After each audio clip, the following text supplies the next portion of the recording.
I'm Evelyn Hartley, 21, finishing my emergency nursing program in Minnesota, and last Christmas Eve, I was standing barefoot in the snow outside my own house because I asked my father why my name wasn't on a single gift. The cold climbed through my socks while the glow from the living room washed over the front yard. And when Helen Booker called to say a woman had come by earlier with a photograph of me, something in my chest tightened the way it does when a truth finally catches up. My father opened the door just long enough for the heat to brush my face before he told me to come back when I'd learned some respect. And I asked whose house he thought he was guarding so fiercely when even the champagne on his wrist smelled like it belonged to someone else. The wind pushed against me as I stepped back from the porch, still holding the small envelope Helen had slipped into my hand.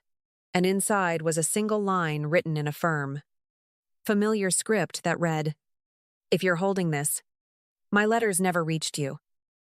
I stared at the signature beneath it. Doris Prescott. The grandmother I'd been told was gone for more than a decade.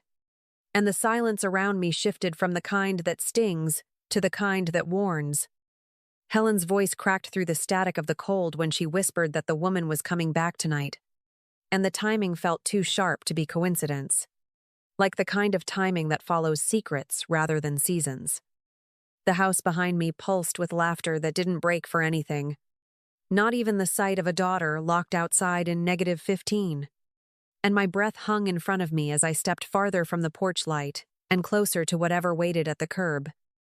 I kept turning the envelope over, tracing the pressure marks on the flap where it had been sealed by a hand I'd never held. And the paper felt warmer than my fingers. Somewhere down the street, an engine rolled low against the snowpack. And for the first time that night, the cold didn't feel like the whole story. Guests filled the house with the kind of warm chatter that turns every corner into a stage. And Lydia guided a pair of neighbors toward the tree while lifting her glass and mentioning that Tessa had become the heart of the family. I stepped into the archway long enough to hear her add that I preferred keeping myself busy in the kitchen because crowds overwhelmed me. And the way the couple nodded told me they believed every word. Tessa laughed from the center of the room as she described the view from the master bedroom she'd claimed upstairs, sprinkling in a bright little comment about how lucky she was to have parents who understood her needs. I moved past the dining table carrying a plate of appetizers when someone asked where I was hiding.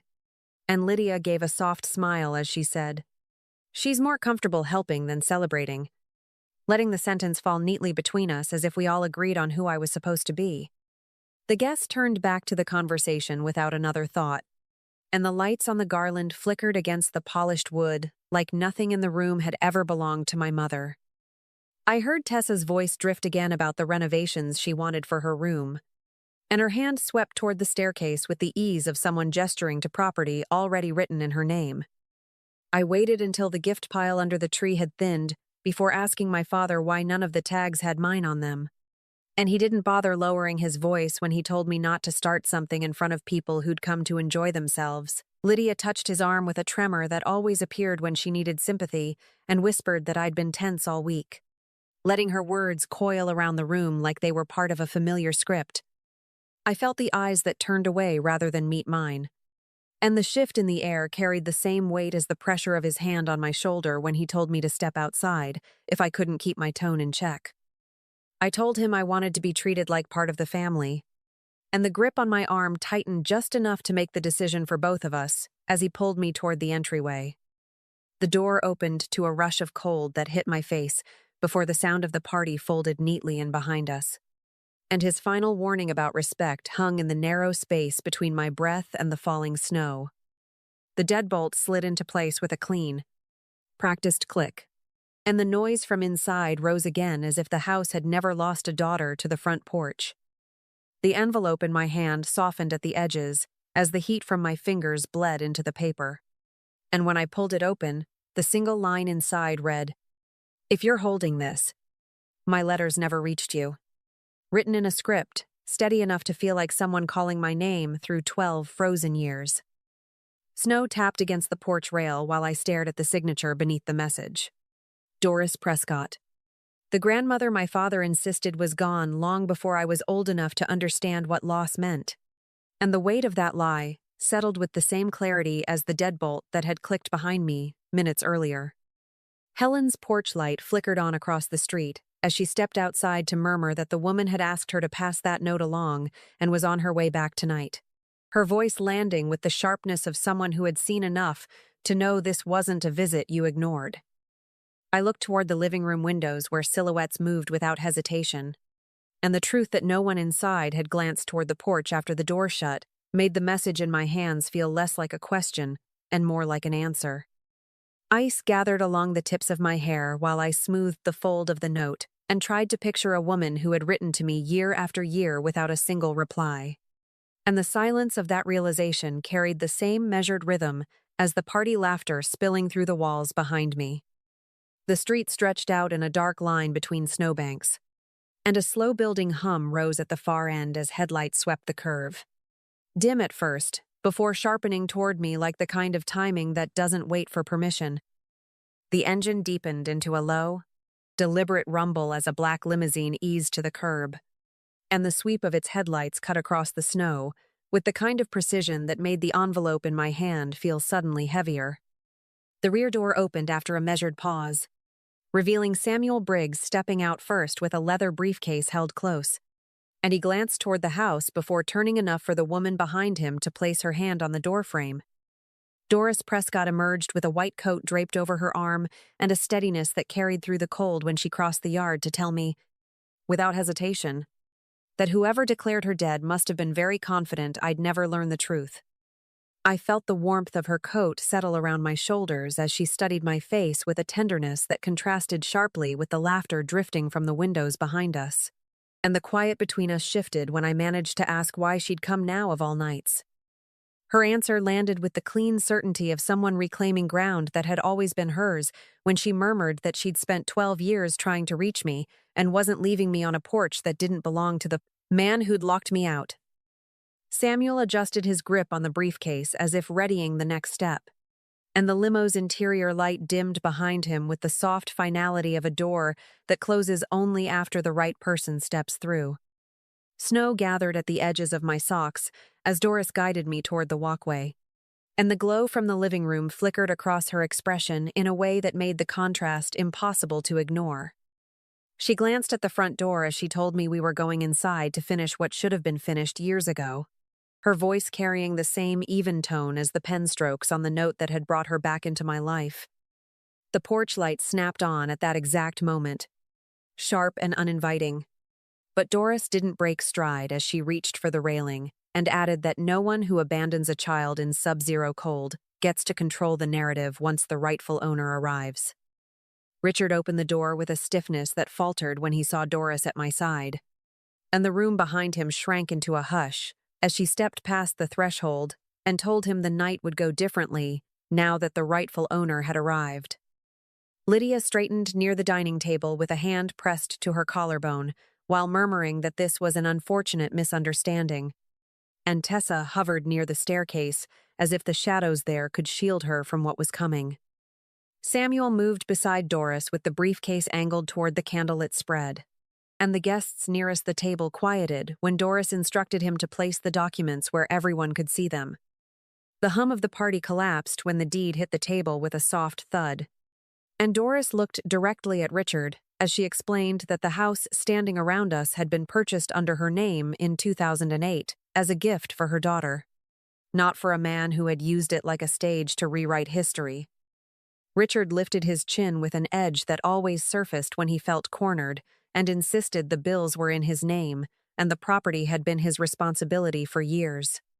But Doris cut through his protest by pointing out that paying utilities does not rewrite legal ownership. Someone near the fireplace stilled mid-breath when she added that the arrangement had been meant to preserve stability for me, not to create the illusion that he controlled the ground he walked on. Samuel unlatched the second folder and angled it toward the nearest guests, as Doris explained that every envelope inside had been sent certified. One for each birthday and each Christmas I spent believing no one outside this house cared whether I existed. The stack of unopened letters sat between the wine glasses like evidence from a case that had waited 12 years for a courtroom. And Lydia's voice thinned as she whispered that there must be some mix-up because no one in this family would ever block something meant for a child. Doris turned toward her with a calm that felt sharper than Richard's raised voice, and noted that blocking correspondence was only part of the pattern. Especially from someone who had sold my mother's belongings online for quick cash while calling it decluttering.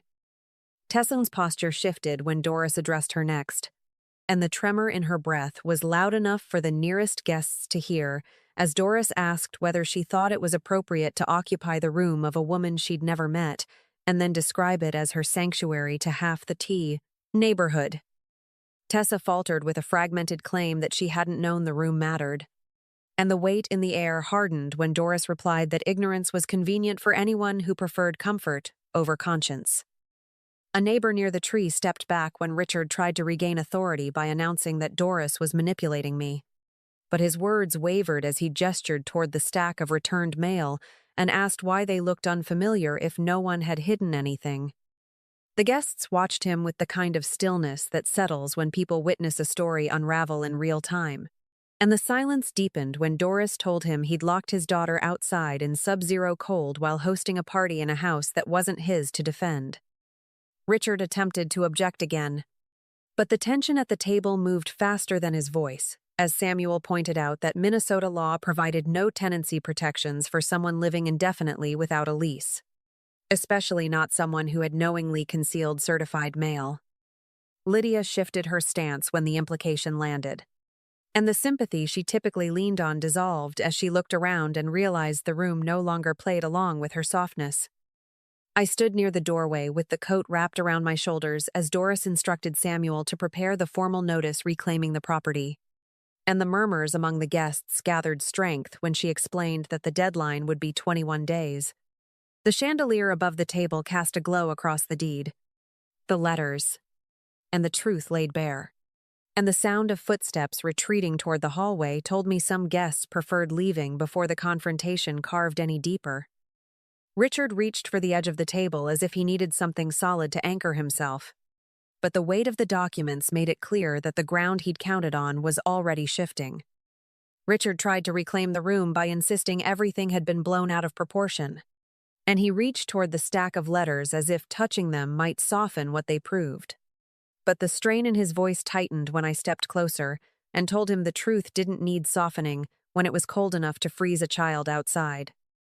The guests who remained drifted into a muted semicircle as I reminded him he'd pushed me onto the porch with champagne still wet on his wrist, and the flicker in his expression confirmed he recognized the detail because it came from a moment he never expected anyone to remember. Lydia's breath caught when I added that she'd called me unstable while ensuring the mail slot stayed empty, and her hand faltered against the back of a chair as the weight of the folded envelopes settled between us. Tessa lingered near the staircase with a tremble in her grip on the banister, and I turned toward her long enough to say that taking my mother's room had never been the problem. Pretending it was hers to narrate to the neighborhood was, and the uneven rise of her shoulders showed she understood exactly which part I meant. Richard attempted to steady himself by declaring that families make complicated choices.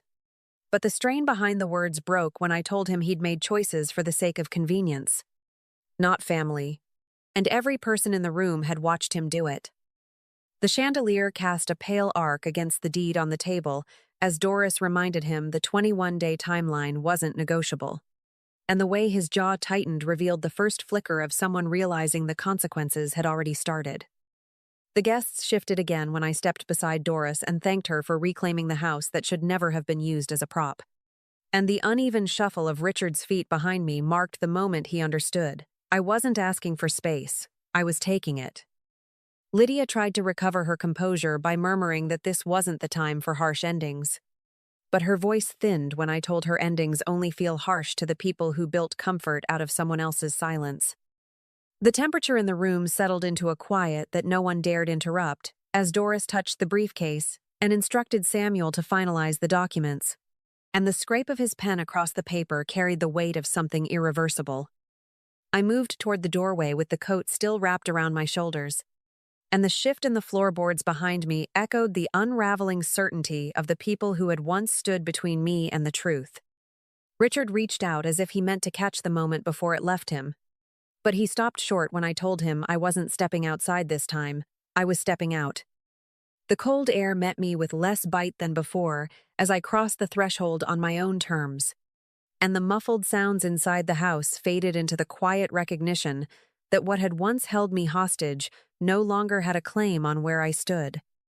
In the weeks that followed, the house quieted in a way I had never heard while living there, and neighbors mentioned in passing that Lydia and Tessa had left before dawn with their suitcases stacked in the back of a borrowed sedan, as if leaving quickly might keep the truth from catching up. Word spread that Richard's department at the credit union had placed him under administrative review after guests from the party filed complaints about the night he locked his daughter outside. And each retelling carried the same detail about the champagne on his wrist, because it left no room for revision. Doris arrived 2 mornings later with the stack of returned letters bundled in twine, and she set them on the table between us as she told me it was time for those years to belong to the person they were written for. I opened the first envelope and traced the indentation where her pen had pressed harder on certain words, and the warmth in her voice softened when she remarked that none of the messages were grand gestures, just small pieces of a connection someone else had tried to erase. The next letter held a pressed sprig of wintergreen and a line about my mother humming in the kitchen, and I felt something shift in my chest with the same certainty I'd felt the night I watched headlights turn toward the porch. Doris handed me a key wrapped in a linen handkerchief as she explained that the craftsman home she kept in Duluth was now mine to use while I finished school. And the offer carried no conditions beyond the invitation to choose a place where my life didn't have to shrink to fit someone else's comfort. The first morning I spent there, light pooled across the hardwood in a way that made the silence feel earned rather than enforced. And the kettle rattled gently on the stove as Doris told me breakfast was ready whenever I wanted to join her. The coat she'd wrapped around me on Christmas Eve hung near the door, still holding a faint trace of her perfume. And the steady warmth in the room felt like proof that I hadn't been mistaken about the direction my life had finally turned. When I stepped onto the porch and breathed in the clean winter air, the quiet settled around me with the calm realization that nothing about where I stood belonged to the people who once decided I should wait outside for permission to come home. Doris placed a small locket in my hand with a quiet reminder that my mother's picture belonged close to my heart. And the warmth in her voice settled over me as she added that no one who truly loves you asks you to stand outside to earn your place. I felt the clasp press lightly against my palm while she told me the door to this home would stay open as long as I chose it. And the steady calm in her tone made the room feel like a space built on something I could trust. Dawn moved across the windows in a soft sweep, and I understood, with a clarity shaped by everything behind me, that stepping forward didn't require forgetting it, only required choosing a life that didn't shrink to fit someone else's comfort. Thank you for staying with me through this story.